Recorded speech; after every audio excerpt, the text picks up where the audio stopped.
છેલ્લા ઘણા સમયથી ગોધી રોડ તેમજ આસપાસના વિસ્તારોમાં બંધ મકાનોના તાળા તૂટવાની ઘટનાઓ એક પછી એક સામે આવતી હતી અને પોલીસની કામગીરી સામે સવાલો ઊભા થઈ રહ્યા હતા.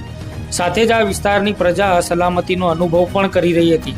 છેલ્લા 1.5 થી 2 મહિના દરમિયાન અજાણ્યા તસ્કરો એક પછી એક 11 જેટલા મકાનોને નિશાન બનાવી પોલીસને પડકાર ફેંકી રહ્યા હતા. તો બીજી તરફ ચોરીની ઘટનાઓ બનતા પોલીસની સાખ બગડી રહી હતી, જેના પગલે આ વિસ્તારમાં થતી ચોરીની ઘટનાઓને અટકાવવા માટે દાહોદ જિલ્લા પોલીસ વડાના માર્ગદર્શન અનુસાર પોલીસની અલગ અલગ ટીમો કામે લાગી હતી. ત્યારે દાહોદ બી ડિવિઝન પોલીસ દાહોદના કોલેજ રોડ બોરવાણી ચોકડી પાસે વાહન ચેકિંગ કરી રહી હતી. ત્યારે એક મોટરસાયકલ પર સવાર થઈ 3 શંકાસ્પદ ઈસમો ત્યાંથી પસાર થતા હતા.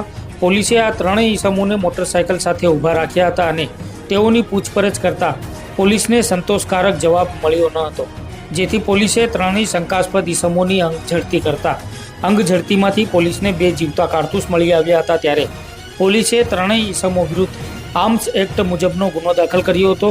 પોલીસે GJ20BG 0265 નંબરની મોટરસાયકલ સાથે અર્જુન નટુ અમલિયાર, મૂળ રહેવાસી લાલ દરવાજા ખંભાત અને હાલમાં દાહોદના તેલસર સરસ્વતી પાર્ક 2 ખાતે રહે છે, અભિનવ કિશોર પીઠાયા, ઓમ સોસાયટી છાપરી દાહોદ રહેવાસી અમન એજાજ શેખ, તે મૂળ રહેવાસી તાંદલજા રૂમાની પાર્ક અકોટા વડોદરા અને હાલમાં ઉકરડી રોડ અલીફ એપાર્ટમેન્ટમાં રહે છે, તથા ચોરેલો માલ ચોરો પાસેથી વેચાતો રાખનાર હેમેન્દ્ર જુગરાજ સોની, તે રહેવાસી નિર્મલ પ્રતાપનગર લીંબડી તાલુકા ઝાલોદ જિલ્લા દાહોદ સહિત આ 4 ઈસમોને ઝડપી તેમની પાસેથી ચોરી કરેલા 70,000 રૂપિયા રોકડા, 30,000ની મોટરસાયકલ, 25,000ના 3 મોબાઈલ, ચાંદીના દાગીના તેમજ ચોરી કરવામાં વાપરેલા લોખંડના સ્ક્રૂડ્રાઈવર, લોખંડનો સળિયો તેમજ પક્કડ સહિતનો મુદ્દામાલ પોલીસે કબજે કર્યો હતો.